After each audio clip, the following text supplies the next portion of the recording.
kelopak matanya ada semua. Untuk bahaya radiasi kimia dan percikan logam seperti itu, gitu kan, pilihan kacamata keselamatan, kacamata wajah, perisai seperti itu dan sebagainya sudah ada. Terus helm pun juga ada, helm yang standar untuk dibangun kepala itu ada helm yang lebih dari standar. Ada helm seperti laboratorium yang apa namanya ruangan itu penuh dengan virus dan sebagainya, itu ada helmnya tersendiri. Ya. Terus ada pernafasan gitu kan. Ada masker yang khusus, ada yang masker biasa gitu kan. Yang khusus itu maskernya seperti apa namanya alat yang untuk orang yang sesak nafas masuk ke hidung semua. Nah, itu yang sudah ada respirator pemurni udara, respirator yang hubungan dengan suplai udara, gitu, respirator yang lengkap dengan suplai oksigen. Itu semua sudah dilengkapi. Melindungi tubuh, itu ada jasnya, ada bajunya. Tukang las sudah ada bajunya sendiri, gitu kan. Dokter bajunya sendiri, gitu kan. Semua sudah disediakan, standarnya sudah ada. Itu untuk melindungi tubuh. Alat pelindung kaki, sepatunya, standarnya seperti itu. Harus ada talinya, di dalamnya sudah ada, di bawahnya harus apa namanya menjadi konduktor. Nanti konduktor itu penghambat aliran listrik. Jadi kalau kita tersengat sepatu itu tidak akan menjadi penghubung, jadi penghambat. Jadi kalau pakai sepatu standarnya K3 itu kalau kesetrum dia bisa menghindar karena kakinya tidak menyentuh tanah. Nah, alat pelindung tangan ada sarung tangan, ada sarung standar yang pakai plastik tipis, gitu kan. Ada yang karet, itu tergantung kegunaan, ada yang kain juga tergantung kegunaan dari kondisi kerja. Nah, ada identifikasi bahaya, penilaian risiko, aktivitas rutin maupun non rutin tempat kerja. Nah, bahaya yang digunakan beragam faktor sebagai berikut: biologis, bisa jamur, virus, bakteri, dan ini juga sama. Kita nanti juga diajarkan ada standar operasional prosedur (SOP-nya). Tadi ada pedoman-pedoman sebenarnya ada SOP-nya. Maaf Pak Lukman. Pak Untuk Lukman, nanti, Pak ya. Lukman. Ini Pak Lukman sudah slide keberapa Pak? Ya. Pak Lukman ini slide keberapa? SOP Bu, standar prosedur. Apa Pak? Nanti maksud saya teman-teman nanti bisa dikasih share filenya aja Bu, PDF-nya Bu. Baik. Karena ini dasarnya Bu, nanti yang masuk ini kan dasar untuk umum perusahaan besar. Nanti yang untuk standar salon ada 2 materi yang salon Bu, termasuk yang diujikan. Ini nggak diujikan ini. Ini harus pengenalan saja. Ya. Ya, SOP, contoh SOP K3 gitu kan. Contoh hidupkan alarm. Artinya nanti kalau ada bahaya sudah ada alarmnya. Kalau di hotel itu ada penghisap debu gitu loh. Ada beberapa kamar yang bisa untuk perokok tidak ada penghisap debu. Kalau nggak ada penghisap debunya, kalau ada alarmnya, kalau ada asap rokok dia akan berbunyi sendiri, semakin ada kebakaran. Nah, itu ada pemberitaan regu, ada kelompok, ada pengaman gitu kan. Ada akparadi, ada pemadam api ringan gitu kan. Bila dipandang perlu sebagai kalau memang besar harus keluar. Mana apa namanya jalur evakuasinya, mana titik tumpunya itu harus ada SOP-nya. Terus setelah kembali keluar dari gedung tidak boleh masuk lagi. Nah, di sini ada instalasi listrik, ini tidak perlu saya jelaskan karena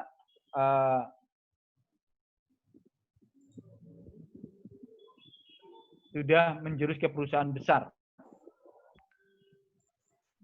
Nah, sekarang Bu masuk ke regulasi K3 Bu.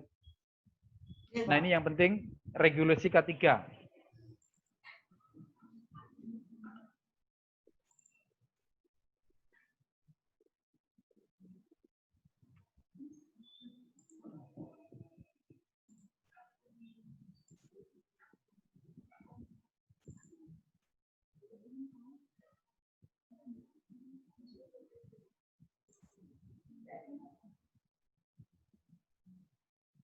Nah, regulasi K3.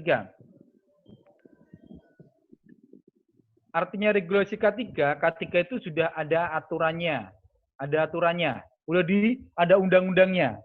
Penerapannya keselamatan kerja, penerapan kesehatan, keselamatan kerja atau K3 belum banyak dilakukan oleh berbagai industri di Indonesia.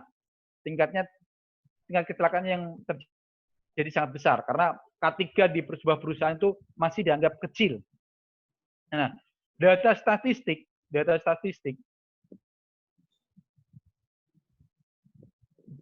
data statistik K3,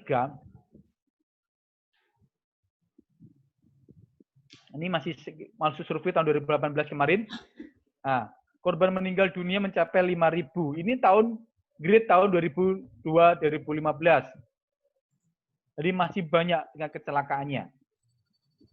Nah, penyebab kecelakaan kerja itu rendahnya kesadaran dan kesadaran karyawan terhadap kesehatan keselamatan diri, rendahnya penyedia fasilitas kesehatan. Artinya di perusahaan itu tidak ada penyedia fasilitas kesehatan. Contoh mungkin tempat K3-nya jauh, gitu kan, dari tempat mungkin kliniknya jauh, atau perusahaan kita nggak punya klinik sendiri, gitu kan. Terus kualitas serta keterampilan pekerja yang kurang memadai. Artinya di sini memang di PKW harus ada K3 agar nanti keterampilan pekerja tentang K3 itu sudah memadai karena masih kurang. Ini harus dikasihkan K3. Artinya nanti kalau menaruh alat yang resiko jatuh, contoh menggunakan head dryer, tempatnya di mana, itu harus sesuai dengan tempatnya, biar tidak tersentuh atau terbentur oleh orang lain, biar nggak jatuh. Itu sebenarnya kesadaran seperti itu penting nanti di dunia kerja. Menaruh gunting, di mana tempatnya. Jangan sampai nanti waktu dibutuhkan, mau motong gunting, itu guntingnya nggak tahu taruhnya di mana. Nah, itu harus ada apa namanya, karyawan harus pekerja harus tahu tempatnya di mana. Minimnya keterlibatan tenaga ahli K3. Memang di perusahaan-perusahaan tidak mempunyai tim ahli K3-nya. Ya, alhamdulillah di LKP Salon Yanti Surakarta sudah menerapkan, walaupun hanya pengetahuan K3 sudah diberikan pengetahuan atau keterampilan atau keilmuan K3. Nah, terus penggunaan metode pelaksanaan yang kurang tepat. Sudah menggunakan SOP K3, tapi karyawannya, pekerjanya, menerapkannya sudah ogah-ogahan. Kemudian menaruh barang seenak sendiri, menaruh barang yang resiko rentan jatuh, itu tempatnya tidak sesuai dengan tempatnya. Itu yang sangat diperlukan di dunia kerja. Dan beberapa perusahaan belum sepenuhnya melakukan peraturan-peraturan yang menyangkut K3. Lemahnya pengawasan penyelenggaraan K3. Sudah menyelenggarakan K3 tapi tidak dievaluasi, ya. Tidak ada evaluasinya. Jadi itulah penyebab kecelakaan kerja. Terus dampak kecelakaan kerja itu yang pertama, kecelakaan kerja menimbulkan korban jiwa maupun kerugian materi bagi pekerja maupun pengusaha. Jadi gimana caranya nanti kalian semua sudah jadi pengusaha bisa mengamankan barang-barang yang hubungannya dengan salon. Jangan sampai jatuh. Jatuh itu merugikan diri sendiri, merugikan salon. Kalau jatuhnya tidak mengenai karyawan, ya tidak akan muncul korban jiwa. Waktu naruh guntingnya di atas almarnya goyang, jatuh mengenai kaki, dan luka, itu menimbulkan korban jiwa. Terus mengganggu proses produksi secara lunak. Kalau sudah guntingnya jatuh, patah, dia akan mengganggu. Mau potong nggak bisa, harus beli lagi, itu mengganggu proses pelayanan salon. Dia merusak lingkungan. Ya kalau yang jatuh head dryer gitu kan, terus kena kaca, pecah, itu merusak lingkungan. Nah, kalau yang jatuh itu cuma head dryer nggak apa-apa. Kalau yang jatuh itu bahan kimia, ya bahan kimia jatuh, terus dia masuk ke selokan masuk ke sungai dan berdampak ke pencemaran lingkungan. Nah, di situ juga salah satu dampak dari kecelakaan kerja. Oleh karena itu, diperlukan penerapan regulasi tentang kesehatan kerja dan keselamatan kerja yang menyeluruh dan efektif, baik untuk pekerja maupun pengusahanya ataupun perusahaannya. Itu harus kita terapkan K3-nya. Kesehatan dan keselamatan kerja, K3 adalah salah satu bentuk upaya menciptakan kerja yang aman, tadi kan, aman, sehat, bebas dari pencemaran lingkungan. Nah, ini yang penting dari kalian semua sebagai seorang perias. Jangan sampai ada pencemaran lingkungan, itu penting. Ada bahan-bahan kimia, itu kan, jangan sampai masuk dibuang bebas. bahan untuk mungkin semir dan sebagainya. Usahakan dibuang di tempatnya, gitu kan. Terus apalagi kita menggunakan spray itu kan jangan sampai dibuang di tempat sampah karena itu ada bahan kimianya. Kalau kena panas dia bisa meledak. Nah itu harus kita jaga. Kalau perlu sebelum dibuang botolnya itu dipecah dulu biar tidak menimbulkan ledakan. Nah, jadi kalau itu diterapkan dapat mengurangi atau bebas dari kecelakaan kerja atau kecelakaan penyakit lain dengan meningkatkan efektivitas dan produktivitas kerja. Jadi kalau kita sudah menerapkan K3 itu akan aman bagi pekerja, aman bagi perusahaan, aman bagi masyarakat, gitu kan. Jadi semuanya aman semua, terkendali. Nah, itu tujuan K3. Terus 3 aspek K3 itu ada norma keselamatan kerja, norma kesehatan kerja tadi, ada norma kerja nyata.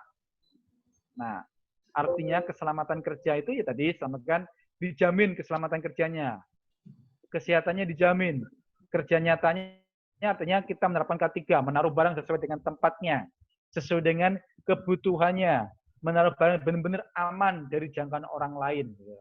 Jangan sampai kita waktu mau motong rambut, guntingnya di sebelah, terus kena tersentuh pasien atau customer jatuh kena kaki kita. Itu berarti kita belum bisa menerapkan norma kerja nyata. Nah, itu yang harus kita terapkan. Kesehatan tadi sudah saya jelaskan, nggak perlu dijelaskan. Tujuan, nah ini tujuan kesehatan keselamatan kerja.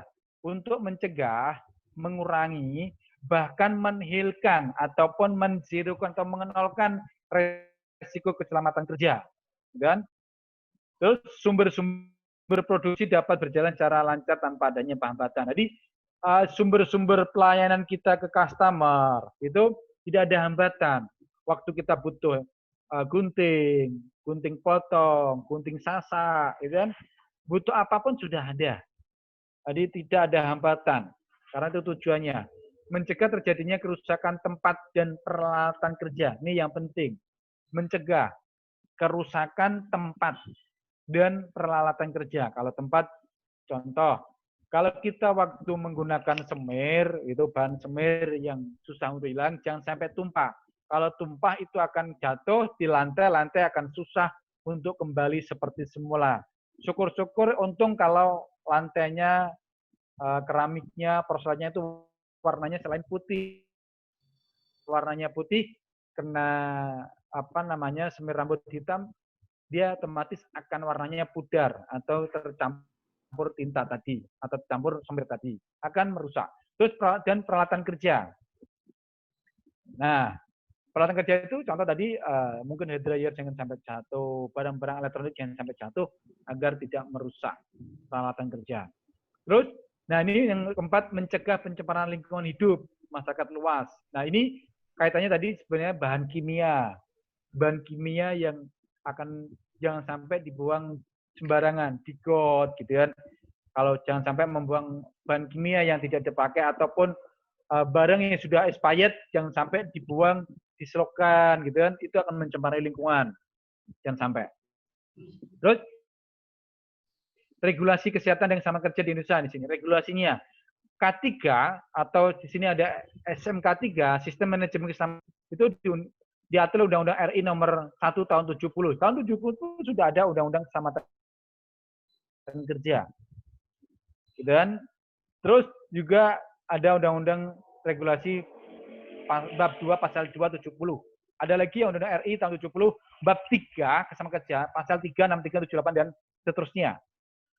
Bahkan nanti di situ sudah ada juga dari Undang-Undang 48 sudah ada undang-undang.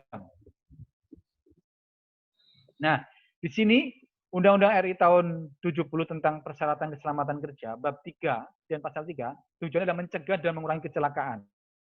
Mencegah, mengurangi, memadamkan kebakaran. Nah, di sini untuk tahun yang bab 3 ini yang mengatur regulasi tentang menyebabkan kebakaran atau peledakan bahan kimia di sini. Ini sudah diatur semuanya, item-itemnya. Jadi kalau salon itu bisa masuk ke bab 3 pasal 3 ini karena di situ ada bahan peledak. Ada bahan peledak itu kan kalau ada bekas-bekas tabung botol yang ada spraynya itu berkaitan bisa meledak kan. Suhu, kelembapan, cuaca, radiasi itu yang termasuk getaran, yang sampai kita menggunakan heat dryer merusak ataupun melukai customer gitu. Itu harus terjaga juga undang-undangnya K3. Jadi kalau kecelakaan kerja atau kecelakaan kita melayani customer, kita akan dituntut dengan Undang-Undang RI 70 tentang persyaratan keselamatan kerja bab 3 dan pasal 3 ini. Contoh, kalau kita menggunakan potong rambut, kita salah motongnya, customer itu sampai botak, itu bisa ke sini arahnya. Tuntutannya di sini, keselamatan kerja di sini. Atau kita menumpahkan air keras ataupun bahan kimia yang kena rambut tanpa disadari, itu juga di sini. Nah, di situ rekan sekalian hati-hati karena kita bekerja berkaitan dengan orang lain, berkaitan dengan customer, dan sampai customer itu kecewa sama kita. Agar nanti kita tidak muncul masalah baru.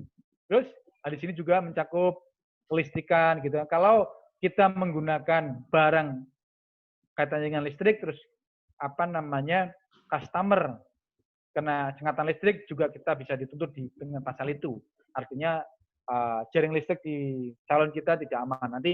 Makanya nanti di kewirausahaan, rintisan usaha itu di situ ada materi yang berkaitan dengan layout ruangan, di mana aliran listriknya itu ada, nanti diajarkan semua di belakang nanti. Nah, diajarkan semua aliran listriknya gimana, layoutnya gimana, tempatnya yang aman gimana, terus sanitasinya gimana, itu diajarkan di belakang. Nah, Undang-Undang Nomor 1 Tahun 70 Pasal 9, kewajiban pekerja sebagai memulai pekerjaan. Nah, sebagai pekerja itu juga ada aturannya. Ya, aturannya. Pengurusan diwajibkan menjelaskan pada tiap-tiap pekerja, tenaga kerja dan tentang baru. Jadi sebelum bekerja, kalian harus tahu kondisi-kondisi bahaya di mana. Bahaya menimbulkan bahaya di tempat kerja yang mana. Semua alat harus aman. Semua alat perlindungan dibagi tenaga kerja yang bersangkutan. Itu pekerja tahu semuanya. Tempat yang nanti kalau ada kejadian ini larinya kemana, titik tumpunya di mana, evakuasinya di mana, itu ada semua di situ. Sudah karyawan pekerja sudah tahu semua. Jadi jangan sampai karyawan tidak tahu kalau ada kejadian seperti ini larinya kemana. Terus pengurus hanya dapat mempekerjakan tenaga kerja yang bersangkutan setelah ia yakin bahwa tenaga kerja tersebut telah memahami syarat tersebut. Nah, sebenarnya waktu interview bekerja, pekerja itu harus tahu K3 dulu. Setelah dia training 3 bulan, dia dijelaskan tentang K3, SOP K3 di sebuah perusahaan itu. Ya, nanti kalau ada kebakaran larinya ke sini, jalur evakuasinya di sini, tutup di sini. Kalau ada gempa di sini, gitu kan? Kalau ada korsleting listrik larinya ke sini, itu sudah ada. Semua pekerja harus tahu alurnya di mana, larinya kemana. Terus itu tugasnya pengurus ataupun pimpinan perusahaan untuk memberikan pengetahuan ke karyawannya. Yang ketiga, pengurus diwajibkan menyelenggarakan pembinaan bagi semua tenaga kerja di bawah pimpinannya. Jadi, pimpinan wajib memberikan training. Barangkali mungkin 2-3 bulan sekali atau 6 bulan sekali, maksimal 1 tahun sekali harus ada training tentang K3. Kecelakaan kerja itu harus ada training. Jadi aturan-aturan baru dijelaskan ke karyawan itu harus wajib. Perusahaan besar wajib 1 tahun sekali harus ada training K3. Ya. Nah, kesimpulan K3 adalah kesehatan keselamatan kerja merupakan salah satu program yang ditujukan untuk melindungi karyawan dari adanya bahaya dan risiko dan pada saat bekerja. K3 itu sebenarnya tujuannya cuma satu, melindungi karyawan. Baik kesehatan dan keselamatan kerja untuk karyawan itu dilindungi. Nah, ada beberapa perusahaan yang tidak melakukan K3, itu kalau dari kecelakaan kerja itu bisa dituntut kita bisa mengadu ke serikat pekerja. SPI, Serikat Pekerja Indonesia, itu bisa mengadu ke sana. Oh, anak saya di PHK gitu. Saya di PHK sepihak itu ke SPI. Saya ada kecelakaan kerja, tapi perusahaan tidak menanggung. Dia bisa konsultasi ke SPI, sehingga SPI nantinya bisa memperjuangkan haknya. Nah itu. Terus penerapan kesehatan kerja belum banyak dilakukan pada berbagai industri. Jadi penerapan K3 itu belum banyak diterapkan di dunia usaha. Sebenarnya. Terus tingginya kecelakaan kerja diakibatkan adalah penerapan sistem manajemen keselamatan kerja. Jadi pekerja atau karyawan itu jadi korban akibat ketidakmauan perusahaan untuk menerapkan K3. Nah itu, jadi kita jadi korban. Pada kecelakaan mereka bingung. Jadi ada beberapa karyawan atau perusahaan tidak terdaftar di Dinas Tenaga Kerja sebagai karyawan, tidak didaftarkan di BPJS Ketenagakerjaan. Itu akan menimbulkan kerugian di karyawan atau perusahaan ataupun pekerja. Nah, oke, Bu Yanti di situ K3. Sekarang untuk hari mulai dari dasar-dasar K3 sampai regulasi, mungkin teman-teman bisa bertanya, nggak apa-apa bertanya dulu, Bu Yanti bisa bertanya, baik yang offline maupun online. Tanya apa yang ditanyakan berkaitan di salon.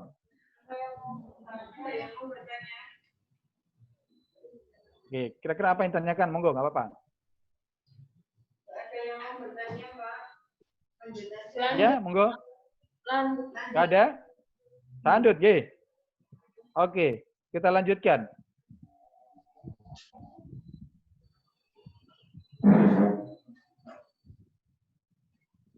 Kita lanjutkan untuk penerapan K3 di salon. Nah, monggo Bu Yanti, penerapan K3 di salon.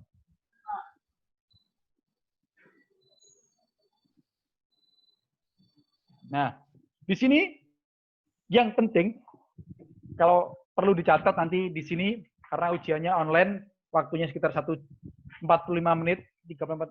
Di sini yang nanti yang diujikan adalah penerapan K3 di salon ini akan kita ujikan. Terus ada lagi nanti higienis dan sanitasi itu juga diujikan. Sekarang kita di penerapan K3 di salon. Sudah, Pak. Sudah?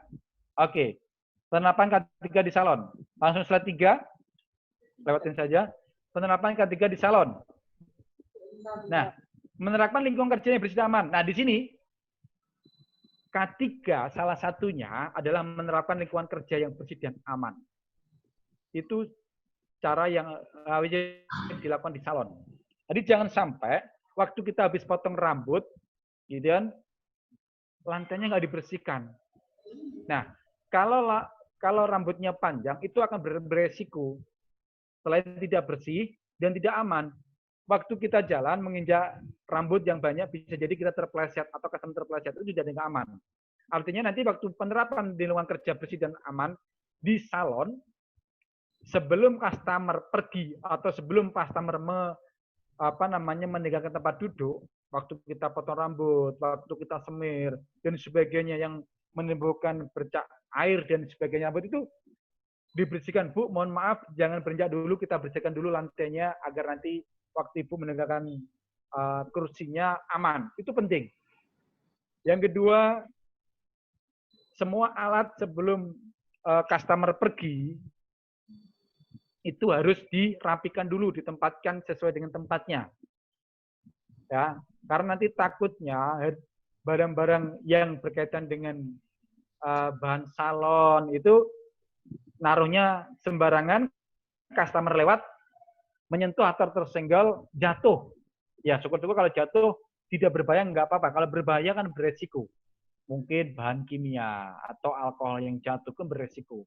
Atau yang jatuh tuh gunting, gitu kan? Ataupun alat-alat yang tajam lainnya jatuh karena customer juga beresiko. Dan di situ menerapkan lingkungan kerja yang bersih dan aman di dunia salon. Jadi harus diterapkan banget. Yang kedua di situ ada tata tertib di salon mengenai kesehatan dan keselamatan kerja, tata tertib kendaraan, prosedur bersih dan salon, kebersihan yang aman. Nah, di sini ada tata tertib kerja di salon. Jadi yang pertama di situ harus ada tata cara pemeliharaan. Alatnya yang mana? Di sini di salon harus ada data inventaris salon. Nanti kalau kalian membuka usaha salon harus ada inventaris. Di salon itu ada apa aja alatnya. Tulis kapan cara pemeliharaannya. Gitu kan? Terus prosedur darurat gimana? Kalau menggunakan elektronik, kalau ada apa namanya konsleting atau kabelnya putus gitu kan. Prosedurnya seperti apa? Silakan. Gitu kan. Nah, itu yang penting. Prosedurnya. Oh, kalau kabelnya putus gitu kan kita harus punya test pen. Kalau enggak tanya apa cari orang yang bisa beli test pen, beli isolasi, sambung kabel dan sebagainya gitu kan. Kalau di salon sudah punya ada test pen, ada isolasi aman. Harus disediakan untuk prosedur itu. Kedua, kebersihan. Kebersihan salon harus terjaga. Baik kebersihan debu, kebersihan sampah, kebersihan bahan-bahan kimia itu harus dijaga. Jangan sampai customer duduk di kursi yang mau potong rambut atau mau apapun itu masih kotor debu atau ada bercak bekas semir dan sebagainya. Harus bersih beneran. Bener-bener higienis dari tempat yang digunakan untuk customer. Terus keamanan, di sini harus penting. Keamanan berkaitan dengan alat. Alatnya tempatnya di mana? Sesuai dengan tempatnya. Jangan sembarangan. Karena nanti ya kita tidak tahu, mohon maaf, banyak terjadi di salon itu kita punya bahan semir rambut sudah disediakan 2 di meja gitu kan, terpakai 1 gitu kan. Tahu hilang 1 gitu loh. Mungkin diambil orang lain atau customer bisa jadi diambil gitu kan. Atau customer ngambil apa gitu kan. Karena alatnya tidak aman, alatnya tidak sesuai dengan tempatnya. Atau juga handphone ditaruh di depan kaca. Waktu kita sibuk melayani customer, handphone tahu hilang. Customer pulang hilang handphone. Kita setelah pembayaran apa namanya mencari handphonenya hilang. Dan kita nggak tahu customer itu dari mana. Dan itu penting keamanan. Dan operasi salon. Nah, di sini harus ada jadwal. Kapan salon buka, kapan salon tutup. Buka jam 8 sampai jam 12. Jam 12 sampai jam 2 istirahat. Nanti buka lagi jam 2 sampai jam 4. Itu harus ada jadwalnya. Operasi salon itu harus ada jadwalnya. Harus ada. Jangan sampai customer itu menunggu. Jangan sampai customer menunggu. Jangan sampai customer kecewa. Katanya bukanya jam 8, tapi datangnya jam 10. Jangan.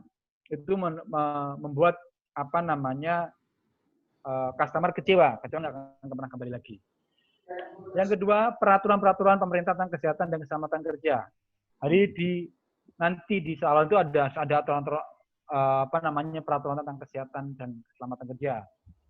Contohnya juga saat ini harus penting. Protokol kesehatan harus diterapkan. Nanti di salon mungkin pakai masker gitu kan. Kalau pakai pelindung wajah boleh pakai pelindung wajah gitu kan. Kalau di depan ada tempat cuci tangan dulu. Itu harus diterapkan. Karena itu sudah terhadap peraturan-peraturan pemerintah tentang kesehatan dan keselamatan kerja. Jadi jangan sampai kita buka salon gitu kan, protokol kesehatan tidak ada. Hari ini pun juga kenapa harus kita pakai online agar kita terhindar dari virus-virus yang berbahaya. Dan kita juga harus menerapkan protokol kesehatan. Gitu kan, makanya kita online. Ke depan nanti ada yang offline. Offline itu seharusnya nanti LKP Yanti benar-benar menerapkan protokol kesehatan. Benar-benar menerapkan protokol kesehatan.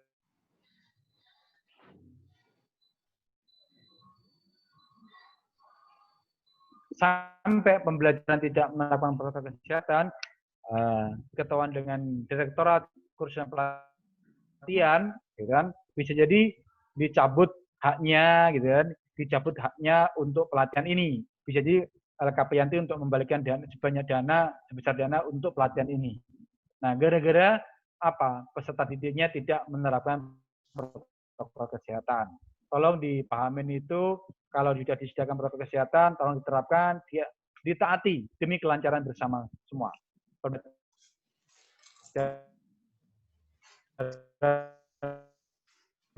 Terhadap bahaya. Nah, artinya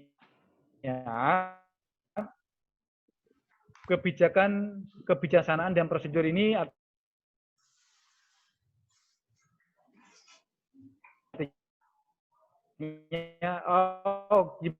gimana tempat yang aman untuk harusnya botolnya resmi diganti botol lain.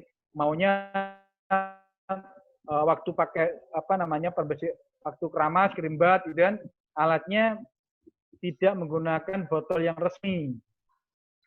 Kita taruh di situ,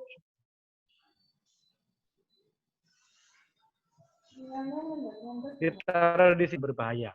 Itu harus disesuaikan dengan melakukan kebijakan dan prosedur untuk bahaya. Kedua, prosedur dalam menghadapi keadaan darurat, bahkan kecelakaan. Nah, contoh, waktu kita motong rambut, canda kan gitu, terus tahu-tahu guntingnya kena kulit rambut, apa itu kemungkinan kecil, kemungkinan kecil, tapi yang kecelakaan itu yang penting. Mungkin jatuh, guntingnya jatuh atau pisaunya jatuh kena kaki customer atau kaki kita kan gitu. Kita harus gimana cara melakukannya atau melakukan apa namanya P3K-nya. Pertolongan pertama seperti apa? Kotak K3-nya di mana? Ada kapasnya nggak, bahan ataupun cairan yang bisa meredam apa namanya darah mengalir terus. Harus ada semua. Ada perban.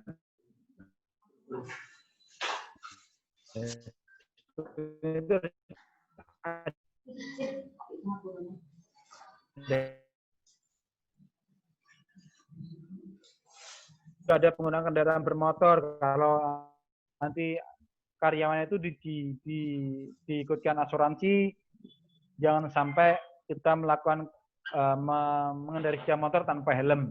Kalau kecelakaan tanpa helm itu klaim asuransi bisa ditolak karena tidak standar keselamatan kerja bermotor. Itu harus dia taati juga. Terus identifikasi keadaan berbahaya, gitu kan? Mengidentifikasi, artinya kalau alat listriknya ini ada konsleting, itu kita harus mengidentifikasi di mana apa yang rusak, apa yang kita lakukan dulu. Mungkin cari saklar meterannya, gitu kan, dinolkan saklarnya agar semua aliran listrik tidak jalan. Kalau kita memperbaiki listrik, dinolkan dulu, itu namanya mengidentifikasi keadaan berbahaya. Prosedur-prosedur pekerjaan, gitu kan. Pekerjaan, kalau kita mau keramas, gitu kan, apa yang kita lakukan dulu? Nanti diajarin di teknik keterampilan tata cantikan rambut itu diajarin.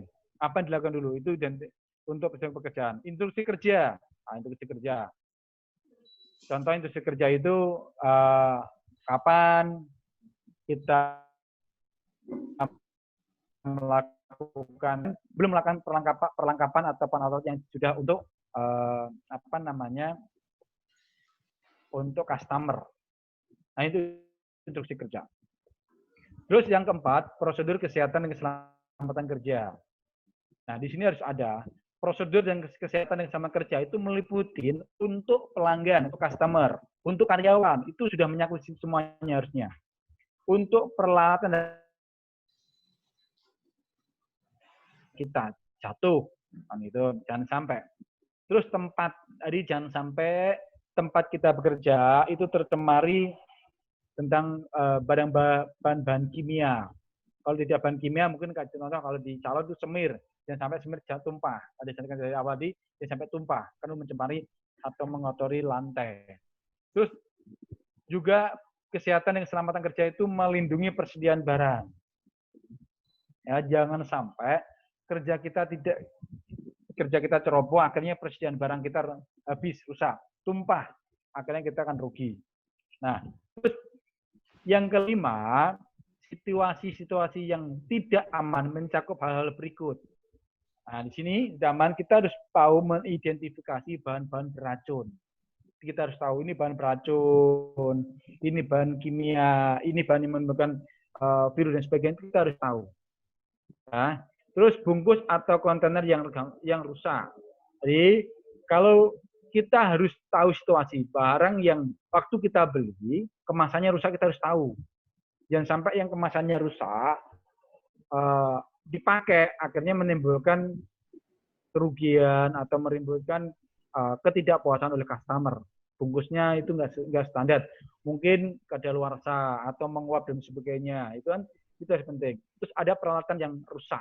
Jadi jangan sampai kita memotong rambut ataupun sasak rambut menggunakan yang alatnya sudah rusak, nggak tajam lagi, jangan sampai. Akhirnya menimbulkan, kalau potong rambut atau sasa itu kalau pakai sasa, mungkin customer ngerasa sakit kepalanya karena rambutnya tertarik dan sebagainya. Itu penting.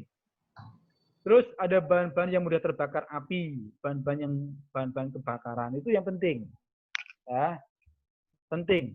Ini kita harus bisa membedakan bahan-bahan mana yang mudah terbakar api atau yang tidak, kita pisahkan. Terus praktek pengangkatan barang, artinya kalau kita beli barang dari supplier, baik itu supplier datang ataupun kita beli sendiri, kita harus benar-benar mengangkatnya benar. Karena jangan sampai kita beli barang terus ngangkatnya salah, jatuh tumpah, kitanya rugi. Nah, itu yang harus kita praktek pengangkatan barang itu penting. Nanti sebenarnya ketika itu prakteknya adalah ada bak atau ember, kasih air, angkatnya yang benar seperti apa, jangan sampai tumpah. Nah, itu kan ibaratkan air tadi adalah bahan kimia, itu prakteknya sebenarnya seperti itu. Terus kita harus punya tempat sampah, ya, termasuk rambut, sampah rambut di mana? Jangan sampai terutama di lantai, jangan sampai. Ya, taruhnya di mana? Rambut itu yang benar. Sampahnya di mana? Terus ada tangga. Tangga ini untuk kalau posisi barangnya di atas, itu bisa ganti kursi atau membetulkan lampu, harus ada tangganya, gitu kan? Itu harus ada tangga. Tangga yang mini harus ada di sebuah tempat kerja. Ada troli, mungkin kalau kita menggunakan barang-barang besar gitu kan, kapasitas besar, itu ada trolinya biar aman. Yang keenam, kita harus tahu prosedur di keadaan bahaya yang menyangkut hal sebagai berikut, penyakit. Nah, penyakit kita harus tahu dulu. Contoh, kita kalau sudah kena flu, gitu kan, bersin, usahakan kita harus pakai masker, gitu kan. Atau batuk. Kalau batuk kita harus pakai masker. Kalau standarnya kesehatan, kalau batuk itu nggak boleh ke depan, kita ke samping, ditutupin dengan tangan, bukan lengan, tapi di bahu, kita nutupin. Atau bahasanya itu diarahkan ke ketiak, gitu kan. Itu cara batuk yang benar. Nah, itu kan benar. Terus kecelakaan kerja, prosedur seperti apa? Kalau ada teman kecelakaan, apa harus kita lakukan dulu? Identifikasinya seperti apa? Oh, ini ringan. Ambil P3K, dan ambilkan ini untuk mengurangi darah keluar apa, menggunakan apa? Ada kapasnya, ada kasanya, gitu. Ada plasternya, itu harus ada. Harus tahu caranya menggunakannya, gitu kan? Ada kebakaran. Kalau kebakaran itu harus ada jalur evakuasi. Arahnya kemana? Jangan sampai kita mengarahkan customer kalau ada kebakaran itu ke belakang, dan ke belakang buntu, tidak ada jalan keluar. Jangan sampai. Kita harus keluar dari gedung, gitu kan? Harus evakuasi. Titik tumpunya di mana? Nah, kalau ada kebakaran itu semua kejadian berbahaya itu yang melibatkan staf ataupun pelanggan, kita harus siap siaga. Jangan kalau orang Jawa jangan gupuh, gitu kan? Jangan bingung, santai saja, karena santai kita karena tahu ilmunya. Kalau kita nggak tahu ilmunya, kita kan tidak santai, kita bingung. Semakin kita bingung, semakin kita nggak efektif, nggak kreatif, nggak produktif otak kita. Akhirnya terburu-buru. Kalau terburu-buru juga nggak bagus. Nah, itu percobaan yang berbahaya, mencakup hal penyakit, kecelakaan kerja, kebakaran, dan cara untuk evakuasi yang melibatkan karyawan, staf, ataupun pelanggan. Yang ketujuh, pelanggan dan anggota tim dapat meliputi semua orang. Nah, di sini pelanggan dan karyawan atau staf, gitu kan, atau semua orang dari berbagai lapisan sosial, budaya dan etnis, dan berbagai kemampuan fisik dan mental. Artinya kita harus bisa menerapkan K3 untuk semua lapisan sosial. Jangan sampai kita ketemu orang Solo ngomongnya gimana, gitu kan. Orang Batak ngomongnya gimana. Kita harus tahu cara ngobrolnya. Supel, kita harus tahu ngobrolnya. Budayanya ini seperti apa, gitu kan. Kalau ketemu orang Surabaya itu kasar, gitu kan. Kasar, bahasanya kasar. Bahkan kalau orang Surabaya ketemu temannya udah lama itu, mungkin orang Solo akan marah, gitu kan. Contohnya kalau di orang Surabaya ngomongnya, budayanya, biar sudah gak ketemu. tak pikir kon wis telung dinanan atau 40 harinya sudah meninggal itu sapaan orang Surabaya gitu loh. Itu kalau diterapkan orang Solo, orang tersinggung gitu loh. Nah, makanya kita harus tahu budaya masing-masing gitu. Dan etnik. Nah, etnik juga kita harus tahu. Artinya dia sukunya apa. Ya, orang-orang contoh kita orang Madura, kita sukunya suku keras gitu kan. Kita harus bisa menempatkan diri gitu. Dan kita harus juga punya pengalaman yang kurang kemampuan fisik dan mental gitu. Contoh, di sini kita mau potong rambut mungkin anak kecil, caranya seperti apa? Caranya biar anak kecil mau dipotong gimana caranya kan gitu. Terus kita mungkin ketemu orang yang cacat fisik, ya cacat fisik gitu kan. Nah, kita tidak boleh menanyakan, "Duh, kenapa Pak kok cacat seperti ini?" Ya, kalau dia orangnya aman, kalau enjoy nggak ada masalah, takutnya tersinggung. Bahasa-bahasa itu yang harus kita pahami. Karena kita adalah pelayan. Pelayan itu harus melayani apa yang diminta oleh customer atau pelanggan. Dan kita bisa menempatkan diri. Cara komunikasinya seperti apa, gitu kan? Mengkomunikasikan sesuatu gitu seperti apa. Kalau kita bisa komunikasinya bagus, tapi tidak bisa mengkomunikasikan juga bermasalah. Contoh, kita nggak bisa canda, Bu, tolak ke kanan gitu loh. Nah ini kalau kita nggak bisa mengkomunikasikan yang baik, orang tersinggung gitu. Nah itu yang harus kita pahami di salon. Bu, mohon maaf, ini saya mau potong rambut di sebelah kanan, tetapi untuk penerangannya ini kurang terang. Coba sedikit tolak ke kanan Bu ya, mohon maaf. Itu cara mengkomunikasikan yang baik. Itu penting untuk seorang pelayan, terutama di salon. Mengkomunikasikan yang penting. Terus yang kedelapan, pembersihan meliputi kasir. Atau nih, pembersihan itu meliputi kasir, kursi-kursi. Nah, kursi-kursi makanya disampaikan sebelum customer datang, kursi itu dibersihkan dulu. Kalau yang pernah saya alami itu kalau saya potong rambut, sebelum duduk itu kursinya potong rambut itu dibersihkan dulu, dikebasin dulu gitu kan. Kayaknya digoyang-goyang dulu, dikebas-kebasin biar tidak ada rambut. Gitu. Kursinya. Terus tempat berjalan, jangan sampai tempat untuk menuju tempat kursi untuk tempat duduk itu banyak di bawahnya ada percikan air gitu atau apa yang menimbulkan orang terpleset. Dinding-dinding juga gitu. Jangan sampai dindingnya kotor. Perlengkapannya yang tetap, ini kursinya juga harus bersih.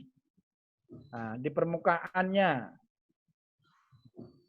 tempat kerja yang berjalan. Jangan sampai tadi sampaikan lantai-lantainya kotor dan menyebabkan kecelakaan kerja itu jangan sampai. Oke.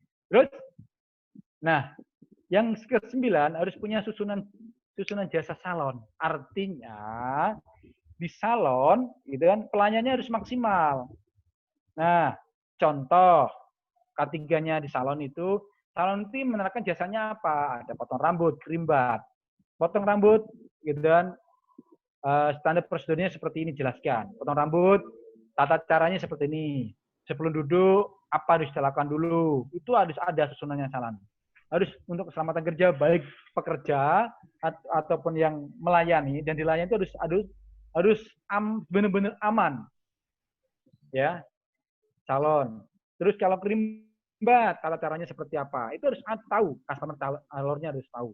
Biar tidak menimbulkan kecelakaan kerja.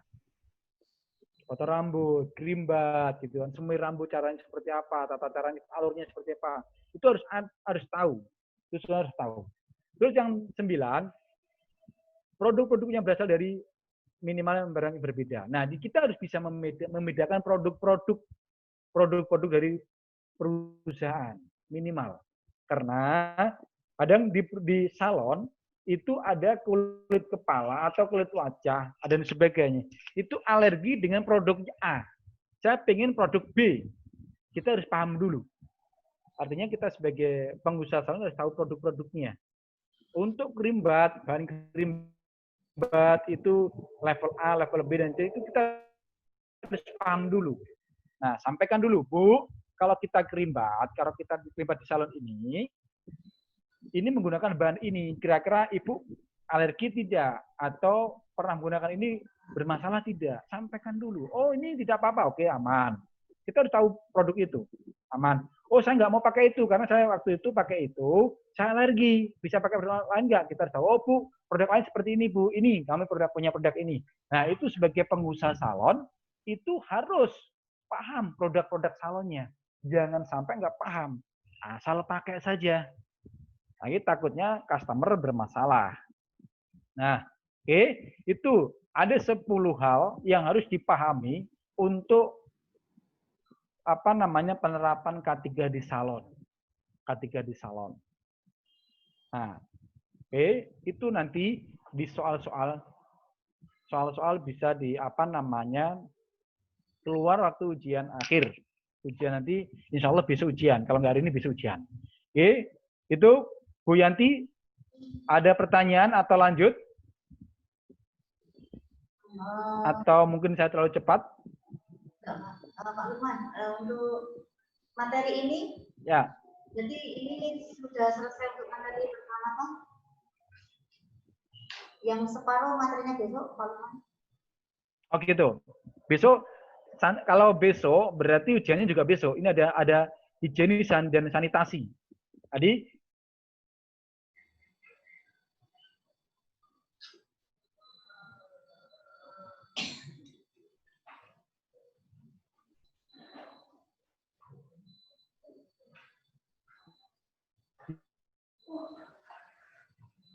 di